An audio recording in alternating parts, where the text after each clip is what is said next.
María Luisa Aspe Armella, doctora en Historia por la Universidad Iberoamericana, recién prejubilada de la misma universidad, donde fue académica de tiempo completo y directora del Departamento de Historia, especialista en Historia Contemporánea y de la Iglesia en México, miembro del Consejo Académico Internacional de la Academia Internacional de Líderes Católicos, directora académica y maestra del Diplomado Mujer en la Vida Pública y el Seminario de Liderazgo Político en México, participante y conferencista en los encuentros de la Pontificia Comisión de América Latina sobre Mujer e Iglesia, miembro del Seminario en Historia Contemporánea del Instituto de Investigaciones Sociales de la UNAM, miembro del Sistema Nacional de Investigadores hasta su jubilación, expresidente del Instituto Mexicano de Doctrina Social Cristiana, miembro del Consejo de Gobierno de la Universidad Intercontinental y del Consejo Consultivo de la UPAEP, profesora en distintas universidades públicas, privadas y pontificias.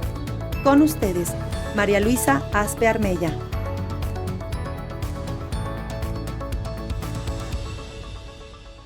Pues es un gusto estar con ustedes. Saludo desde aquí a don Víctor, saludo a todos los dirigentes de organismos dentro de la DELAI. Y pues nada, me han pedido hablar sobre el testimonio y es sobre, pues con ideas muy generales que me referiré en esta presentación del el testimonio laical. Sé que me han antecedido en el uso de la palabra, pues dos laicos de primerísima, ¿no? José Medina Mora, quien desde el compromiso laical, siempre inserto en la realidad y con la mira en la mira del proceso electoral en pocos meses, ¿no? Habló de participación. David Noel Ramírez, quien así lo hizo sobre el servicio, y yo me propongo seguirlos reflexionando sobre qué es esto del testimonio de los laicos y qué nos toca hacer en este contexto específico. Miren, todos sabemos, pero no está de más recordarlo, el testimonio implica necesariamente la participación y el servicio, es decir, no puede haber un auténtico testimonio si no conlleva si no tiene este espíritu de servicio y si no conlleva la participación, ¿no? Esto creo que es muy importante. Pero no puede haber un testimonio auténtico, creíble, imitable, si no se traduce en participación y en servicio. O sea, de los que pensamos en estos laicos comprometidos, pero que no están en eso, bueno, pues son unos extraordinarios oradores posiblemente, ¿no? O unas personas muy buenas, pero bueno, esto se tiene que traducir en participación y el servicio. Como les digo, es algo obvio, pero de tan evidente muchas veces se nos pasa de largo. Y retomar, ahora sí que regresar a los fundamentos. ¿Qué testimoniamos? Cuando tenemos este testimonio creíble, antojable hacia los jóvenes, sólido, ¿no? Pues lo único que podemos testimoniar es nuestra fe en el resucitado, nada más y nada menos, pero eso es lo que nos toca, ¿no? Y desde allí nuestro compromiso en la construcción del reino y presentar esta invitación gozosa, creíble, sólida, antojable, perdón el término, pero me lo planteaban los jóvenes, ¿no? A trabajar en el reino. O sea, este testimonio que podamos transparentar al resucitado y no ocultarlo, ¿no? Y como laicos, ustedes como dirigentes de movimientos, responsables de laicos, con toda la cancha y con toda la incidencia en este mundo, ¿qué pueden hacer para formar el testimonio? Miren, aquí se hace la pregunta que si el testimonio es algo que ya lo traes por una vida espiritual intensa o si es algo que se puede formar. Yo estoy convencida que el testimonio se puede formar y se puede formar desde la comunidad. No hay desde otro lado que se pueda formar, ¿no? Pero ¿qué implicaría y qué podemos hacer nosotros? Yo no soy dirigente de nada, ¿verdad? Pero bueno, ustedes que sí lo son, pues primero que nada, transparentar la vida. Y transparentar la vida implica la congruencia de lo que se piensa, se cree, se dice, con lo que se hace y lo que se pone en obras. Y esto es cultura. Y esta es la cultura católica de la que estamos perdiendo la batalla, ¿no? La interiorización de las ideas, de las creencias y de las prácticas. En este sentido, pues tenemos un itinerario, ¿no? Que nuestros pastores nos los dicen muy claro, pero que no está de más recordarlo, pues que implica que tengamos una vida sacramental, ¿no? que implica que tengamos un acompañamiento espiritual, ¿no? Alguien mucho más versado que nosotros en los asuntos del espíritu y que nos haga ver cuándo nos tropezamos con la misma piedra, ¿no? ¿Dónde están nuestros atores? En fin. Luego una formación doctrinal y en doctrina social de la Iglesia necesarísima más que nunca con los retos tan complicados del presente, ¿no? Luego el discernimiento, o sea, la práctica del discernimiento que parece que la puso de moda el Papa Francisco por la identidad ignaciana, pero no, es un patrimonio de la Iglesia y que siempre lo hemos tenido, ¿no? Y luego la amistad para la misión. A mí me encanta ver en Facebook cuando salen estos amigos míos de organizaciones laicales y dirigentes, ¿no? Que yo sé que no eran amigos de unas gentes y que se hicieron en la misión. Esto es muy bonito, ¿no? De decir, la amistad surge de la misión. Entonces, yo lo que les propongo, con todos los peros que puede tener, y necesariamente, pues en esto hay algo muy dialogado, experimentado, con otras gentes que hemos estado en liderazgos de alguna instancia, institución, grupo en algún momento, pero también pues que necesariamente ahí va mi experiencia personal, ¿no? Importantísimo, la colaboración para la misión no es un grupo de referencia, no es terapia psicológica, no es club de amigos, es siempre un espacio para la misión. Y lo digo porque luego somos muy dados a creer que este espacio para colaborar en la misión es donde yo puedo contar mis cuitas y mis problemas. Y bueno, si me va mal en mi casa, pues mejor me voy a colaborar en estos rollos, ¿no? No, es decir, tenemos que tener muy claro desde la formación que hacemos de los laicos qué es para la misión, ¿no? Y de ahí surge la amistad, pero es en ese sentido. Supone de los laicos involucrados, ¿no? Contar, eso sí, con un grupo de referencia o con un acompañamiento espiritual. ¿Por qué? Porque esto no garantiza, pero ayuda mucho a que trabajemos con gente de una fe madura. Esto no quiere decir que somos perfectos, que somos santos, que no nos caemos, no, pero que tengamos a alguien que nos va tomando el pulso de nuestro desarrollo espiritual. Y entonces, si somos laicos para la misión, y estamos en este campo, pues sí como dirigentes ver que todos cuenten con ese apoyo de tener por fuera, ¿no? O yo digo que es mejor por fuera, pero bueno, este acompañamiento espiritual. Fundamental la formación sólida en doctrina social de la Iglesia, que nos da amplitud de miras, nos permite ver más allá del campo en el que se colabore, nos evita ideologizaciones y sesgos, ¿no? Que creemos que este es el mundito porque esta ideología nos dice, ¿no? Y nos permite estar a la altura de los enormes retos eclesiales y del contexto, porque no solo se trata de trabajar en la Iglesia, sino de trabajar como cristianos y católicos en el mundo. Otro punto, si la colaboración es desde un carisma particular, como muchos de las organizaciones que participan en la DELAI son, pues recordar nada más que los carismas son patrimonio espiritual de la Iglesia y no razones para descalificar a otros o para ponernos encima de ellos, ¿no? Los carismas son para unir, no para separar. Es una mirada específica, es un filtro por el que nosotros vemos, pero de ninguna manera es una ideología, es un patrimonio de la Iglesia universal y así habría que verlo, ¿no? Entre más diverso sea el grupo en lo que respecta a procedencia socioeconómica, cultural, más facilidad habrá en que el testimonio sea más universal, más auténtico y más creíble. Es decir, que como formadores de formadores, no capacitemos para laicos en un determinado estrato social, sino que ayudemos en la formación de laicos para la Iglesia y laicos para el mundo. Entonces hay que romper nuestros metros cuadrados sociales, socioeconómicos, en fin, propiciar el espacio de crítica responsable desde la misión y en comunión que capacite para un auténtico discernimiento apostólico en la Iglesia. Eso está en el horizonte, ¿eh? Todavía no lo tenemos. ¿Y esto qué implicaría? Pues lo que implica es muy claro, como dice el magisterio social, ¿no? No esperar pasivamente las directrices que nos manden nuestros pastores. Nuestro lugar es el mundo y colaboramos en la misión de la Iglesia, pero para el mundo. Y esto es muy importante. Y de ahí puede ser la crítica, pero es una crítica responsable, una crítica siempre en comunión y una crítica no de que yo ahora que ya sé de esto me voy por encima del párroco o encima del obispo. No, es lo que nos pide el magisterio que hagamos, ¿no? Desde el discernimiento apostólico, este discernimiento que hacemos ahora sí como grupo, como organización, en fin, tomar el pulso del grupo, ¿no? Al fiat, a la calidad del testimonio, ¿no? Y como grupo, no se trata de ir señalando a nadie, ¿no? Pero ahí se desenmascaran los afanes de poder, de control, de relevancia, de protagonismo. De ahí que sea importante normar los periodos para que no se eternicen los dirigentes. Miren, esto es bien sano, lo digo yo.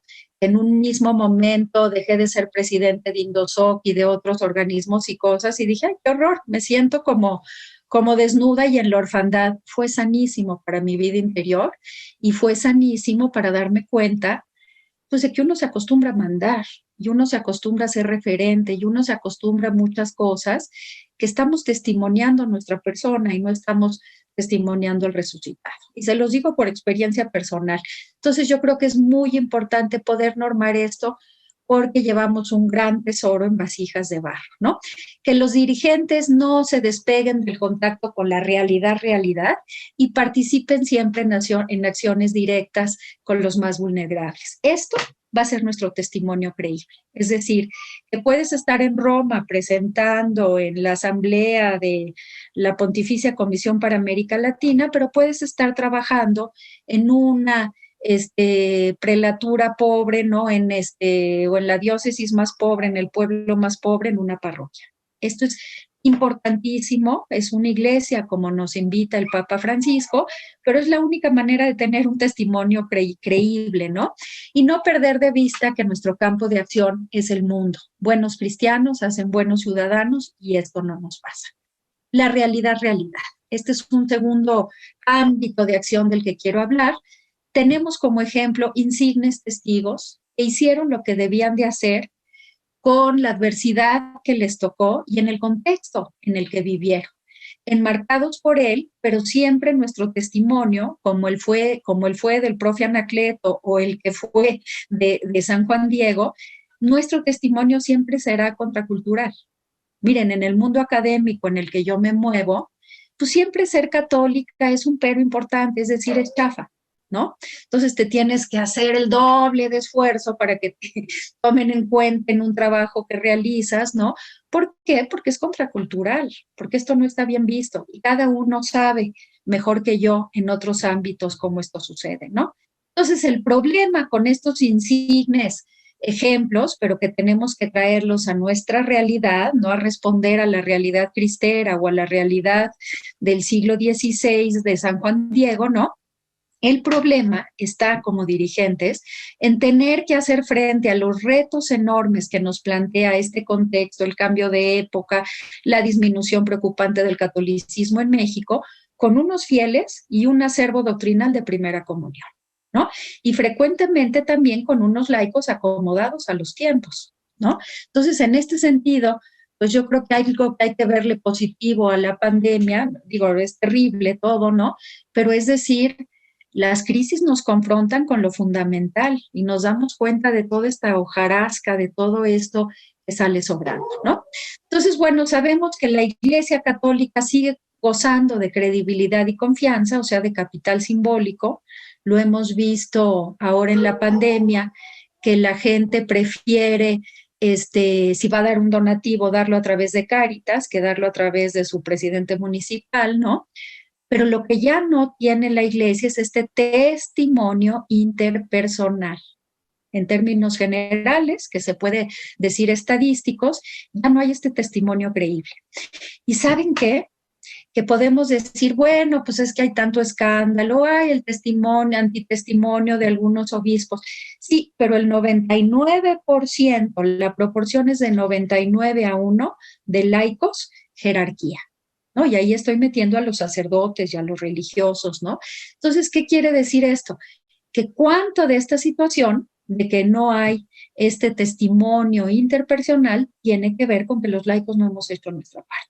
o seguimos peleándonos por ver quién sube, quién baja, o cuál es mi carisma, o cuál es todo esto que he tratado de comentar muy rápidamente, ¿no? Entonces, la misión social de la Iglesia, sabemos que está a la alza, en buena medida asociada al Papa Francisco, y la transmisión de la palabra en descenso. Esto nos lo dicen los pastoralistas clarísimamente, ¿no? Los carismas en esta posmodernidad que se toman en cuenta no son los verbales. La parte doctrinal dura, cero, no va a traer a nadie. Pero lo que sí es los carismas vivos. ¿Y saben qué es carisma vivo? Testimonio. Testimonio de congruencia entre lo que se piensa, se cree, se dice y se hace, pero además hacerlo con esto, con esta mirada esperanzada, gozosa, de que a pesar de que todo parezca que está del nabo, ¿verdad? Pues nosotros tenemos la certeza en Jesús resucitado, ¿no? Entonces, yo creo que viendo de este contexto difícil, pues hay que ver que tenemos algo de gane. El testimonio es lo que privilegia el contexto posmoderno y de cambio de época. Quieren testigos, no maestros. De maestros se comen un plato. Lo que quieren es testigos, ¿no? Que transparenten todo esto luminoso que es Jesús, ¿no? Entonces nos lleva a afirmar pues esta idea, ¿no? Y de ahí la importancia de la calidad de nuestro testimonio. Evidentemente, cuando hablo de calidad de un testimonio, estoy hablando de calidad evangélica en ese sentido, ¿no? Entonces aquí nos tenemos que mover como laicos con todos estos puntos que yo planteaba, que son lo que se van a traducir en un testimonio creíble e imitable, ¿no? Que lo que valoran las gentes, los demás de la Iglesia Católica, ese es su compromiso social, y que se encuentran con laicos que están centrados en su metro cuadrado, pero que no trascienden hacia el compromiso social, ¿no? Entonces, laicos que participen, que sirvan, como ya decían los expositores anteriores, ¿no? Y que den testimonio. Entonces necesitamos reactivar esta reserva ética del catolicismo, ¿no? Pero en el ámbito de lo público es también la política, pero es de lo social, es con los migrantes, es con todas estas exclusiones y periferias existenciales de las que nos habla el Papa, ¿no?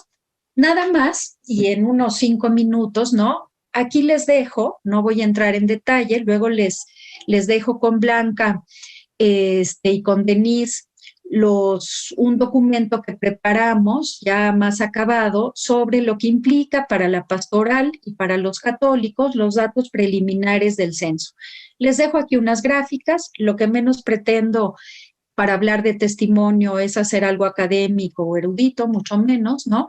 Pero sí decir que formalmente en 10 años el catolicismo ha bajado, vamos a decir formalmente, 7,5%. O sea que hay 7,5% menos de católicos de los que había en 2010. Pero pueden ser más. Y nosotros el grupo que trabajamos en esto, creemos que son más por una razón. Porque quien contesta el censo son los jefes de familia, que generalmente son las jefas de familia. Y una mamá prefiere decir, si es católica, que sus hijos lo son, aunque sabemos que en la realidad esto no es así. ¿Qué otra cosa nos dice el censo? Que quien es el ganón, vamos a decir, en materia de creencia religiosa, es la descreencia. Es decir, que en realidad, aunque pesan más los nuevos movimientos religiosos de corte evangélico y de corte neopentecostal, lo que gana en este nuevo horizonte religioso es México, lo que gana es la increencia, la descreencia, ¿no? Entonces, esto es una interpelación para el testimonio de los laicos. ¿Yo qué puedo hacer frente a esto? Lo que podemos hacer es testimoniar, y lo que podemos hacer es testimoniar al resucitado en cada una de estas cosas que veamos. Entonces, miren, pues aquí está cómo se ve que ni siquiera hay todavía la posibilidad de tematizar hacia dónde se van si no es una religión histórica. Se van a la descreencia, naturalismo mal entendido, el ecologismo y el cuidado de la casa común, ¿no? En fin, se van a la nada, ¿no? Y quienes se van a la nada primero son las mujeres. Y las mujeres no nos mudamos solas, nos mudamos con nuestros chamacos, ¿no? Y entonces esto es importante ver que ahí tenemos como laicos, como laicas, sobre todo un testimonio fundamental para atraer de nuevo con el testimonio. Cuando se les pregunta por qué se van, porque no encontraron, ¿no? Esta casita que queremos construir con el modelo de María de Guadalupe, nuestra madre, no, sino que encontraron una casa de puertas cerradas, una casa que no era para ellas, ¿no? Entonces, bueno, esto es lo que estamos viendo.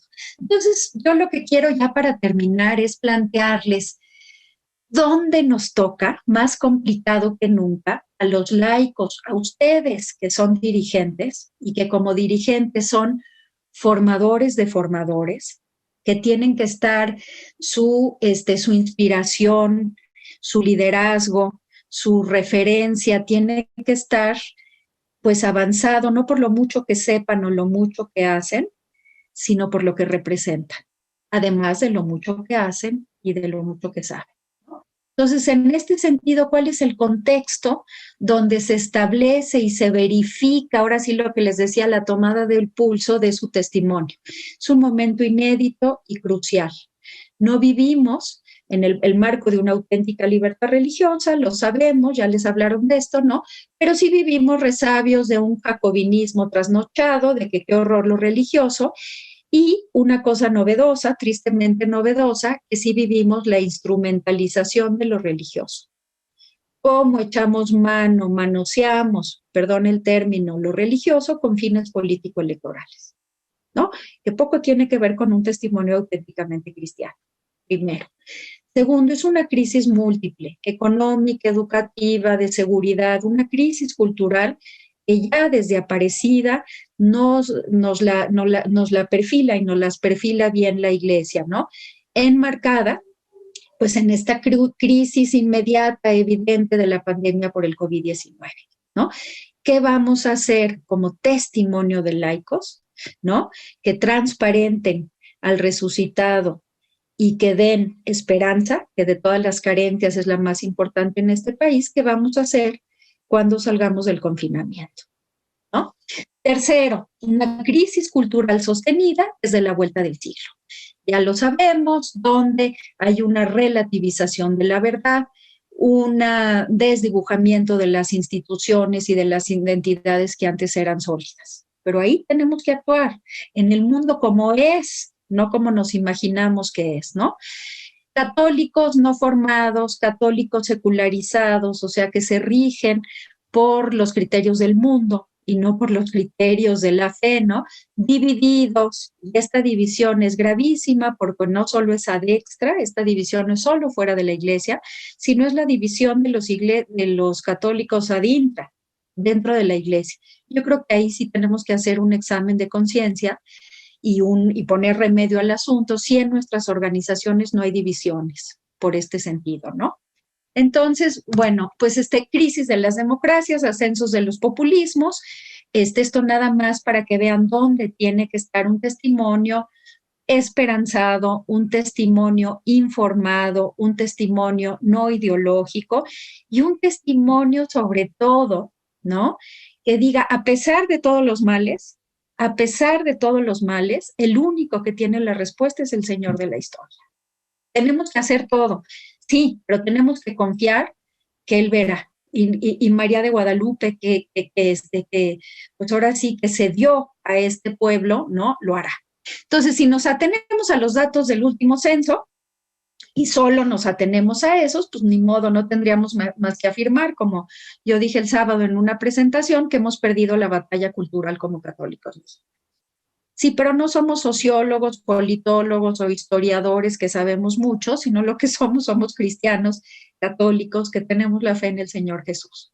Entonces, en este sentido, pues no está perdida la batalla cultural, pero tenemos que hacer algo muy distinto para no perderla y para regresar estos números, ¿no? Como nunca se hace imperativo el testimonio calificado, esperanzador, pero sobre todo creíble de los laicos. Laicos que digas, este es de una pieza, por adentro y por afuera, ¿no? No está fingiendo, no está llegando al poder, ¿no? En este sentido. Y recordar de veras esta cifra, véanlo, chéquenlo, es dato duro, ¿no? El 99, o sea, la iglesia en México, el 99% la formamos los laicos y el 1% lo constituyen la jerarquía, ¿no? Con los sacerdotes, los religiosos, las religiosas, los consagrados. Entonces, aguas, porque digo, los laicos, los consagrados estarían con los laicos, ¿no? Pero entonces, pues tenemos que echarle la mano, ¿no? A nuestros pastores. Habían unas notas ahora donde la iglesia acepta y dice, bueno, pues estos números tan tremendos, hace la iglesia un mea culpa y dicen es por el desgaste moral. Sí, yo estaría de acuerdo. Creo que también por la participación de la jerarquía en los escándalos tremendos, en el ocultamiento. La iglesia no lo niega, lo acepta. El cambio cultural es quizá la variable más importante, pero ¿saben cuál es para mí la más importante? Porque porque los laicos y las laicas no hemos hecho nuestra parte. Acuérdense en la famosa encuesta de Indosoc de 2014, ¿qué fue lo que pasó? Que los peor evaluados éramos los laicos y las laicas, porque teníamos las aspiraciones de poder de los políticos, porque teníamos los pleitos internos porque no estábamos haciendo lo que nos tocaba hacer. Entonces la tarea es para nosotros, ¿no? Yo no tengo la menor duda que hoy, como hace 500 años, ¿no? María de Guadalupe nos mira con amor, nos ha de mirar también como diciendo, híjoles, mis hijos no aprenden, ¿no? Pero además, como en ese momento las contradicciones sociales del 16, pues tiene que estar viendo en esto, decir nuestras diferencias abismales. Y repito, no solo fuera de la iglesia, sino dentro de la iglesia. Y nos invita, como entonces, ¿no? A construir la casita de todos, en la que todos y todas cabemos, en donde todas y todos tenemos un lugar.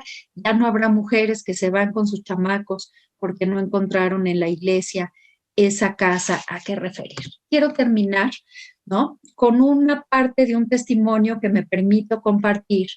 Mi acompañante espiritual fue este gran teólogo franciscano que murió la semana pasada, ¿no? Manuel Anaut, que me duele en el alma, pero tengo la certeza que desde ahí me acompañará de otra forma, pero que me escribió algo en el acompañamiento en tiempo de pandemia, que dije, esto lo voy a sacar porque creo que va muy bien para los que han sido, los que son, los que fuimos en el pasado, dirigentes laicales, ¿no? Y él me decía y me escribía, con frecuencia, cuando pasamos por algún punto de fractura, el desconcierto se apodera de nosotros y le preguntamos al Señor, Señor, ¿qué debo hacer? Eso lo sabemos muy bien los laicos, ¿no?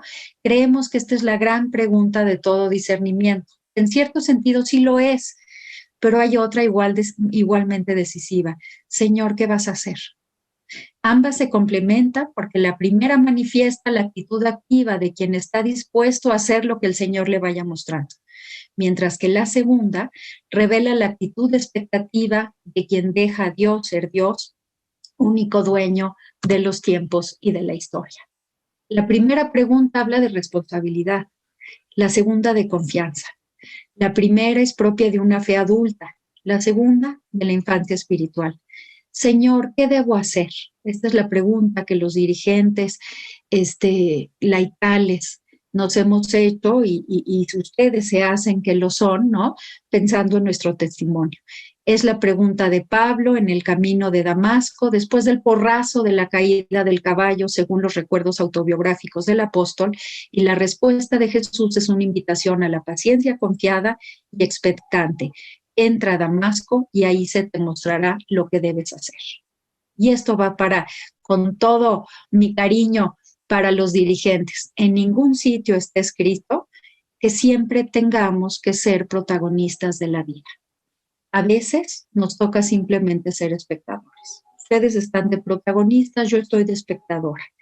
Pero solo los espectadores se sorprenden ante una obra. Los actores no, porque ellos ya conocen el libreto y saben de antemano lo que va a pasar en la historia. Yo los invito, me atrevo a decir, porque estoy experimentando esto de ser espectadora de la vida y no artífice, ¿no? Los invito a ser dirigentes como si no lo fueran, como decía la lectura, el Evangelio en días anteriores, ¿no? Los casados como si no estuvieran. Es decir, estar por el servicio, por promover la participación, con un testimonio de pies ligeros, un testimonio que siempre transparente al Señor Jesús. Pues nada, les mando un abrazo y enhorabuena por la asamblea de la DELAI. Hasta luego.